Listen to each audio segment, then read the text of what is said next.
Hey everyone, this is the HTC HD2, the T-Mobile version. Recently upgraded my contract, so I no longer need it. Have no use for two phones. Great phone, had the phone for 2.5 years. Never had any problems, never been dropped. This is known as the phone that just never dies. It won't die. The industry won't let it die. Unfortunately, soon after the phone was released to the public, Microsoft had made an announcement that they were no longer going to support Windows Mobile 6.5. This phone was originally a Mobile 6.5 phone, which meant now that no one was going to support it, there'd be no more applications for it, no more updates for it, so on and so forth.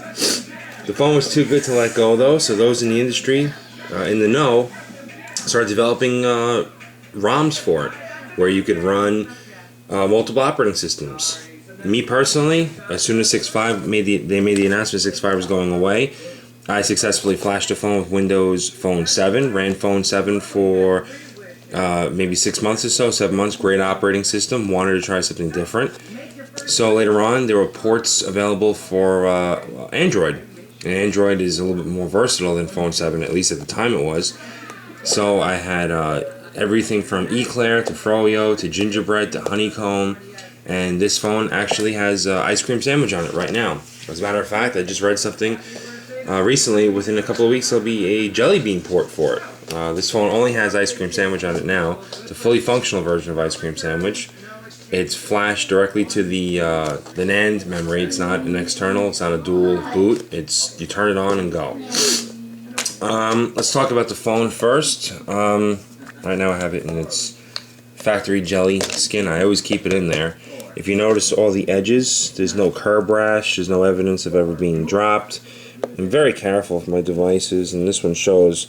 I was recently at the T-Mobile store getting my new phone, and the gentleman behind the counter couldn't believe how clean the phone was. He says, the phone looks brand new. The only blemish you'll see here is some of the clear coat is starting to wear off the back of the camera, the battery cover case. The lens is in good condition. There's a little bit of dust and whatnot behind the lens. I don't know what that's from, because again, it lives in this thing.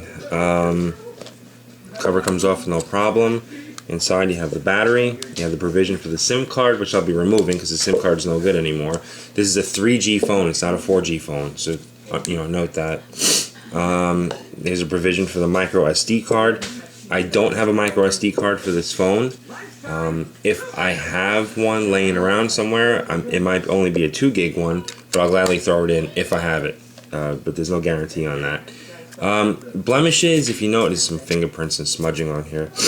I don't even know if the camera's going to pick this up, but it is worth noting. There is a hairline. I hate to say it's a scratch because I don't know what it is, but there's a blemish in here. Only when the screen is off can you really see it. When the screen is on, you have no notice of it whatsoever. It has no interference with the screen. You can't even tell it's there. There's also another one right here. But again, I'm not even sure if the camera could pick that up. But again, you turn the phone on. You'd never know. Let's turn the phone on right now. And here we go. It's got a beautiful screen. All the pixels work. There's no dead pixels.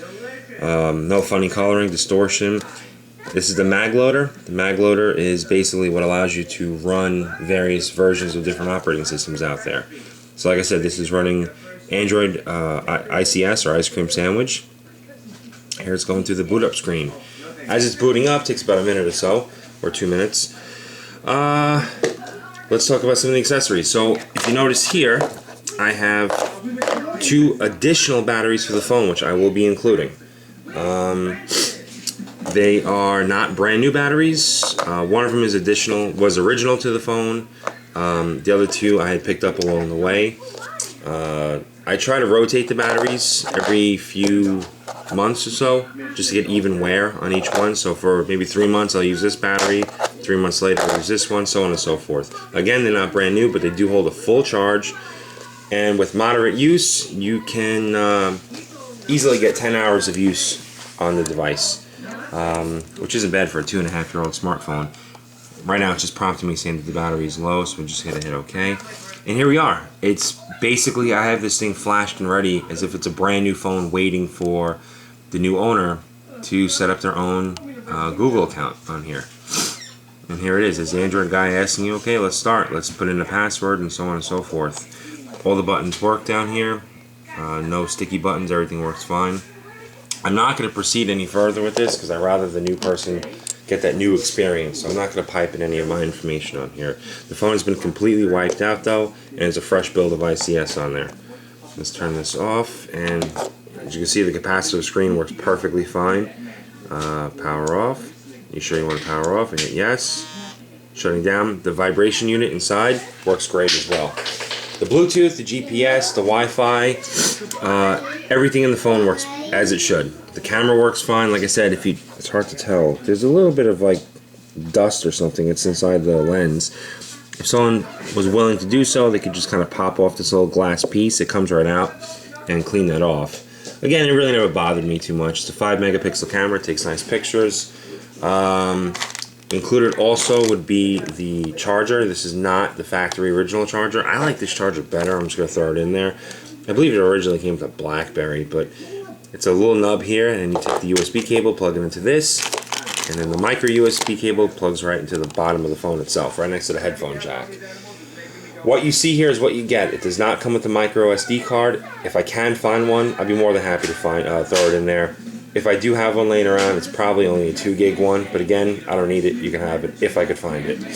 I don't have headphones for the unit as well, but everything else you see here, it comes to Jelly Skin. This is the HTC original one that came with the device, not an aftermarket one that's going to fall off and slip. This is the original one, and I've had this for 2.5 years as well. Always use it. Probably part of the reason why the phone looks as good as it does. It comes with the 2 additional batteries, the necessary USB cable, and the charger. You don't have to keep ICS on there. If you wanted to put Windows Phone 7 on there, you're free to do so. XDA Developers is a great website to learn how to do that. If you need a little assistance for that, I could share the links that I've used in the past to figure out how to do these things. There's really nothing to it though. So if you have any questions, hit me up, let me know, and that's it. Good luck to whoever ends up getting the phone. It's a great phone. I have nothing bad to say about it.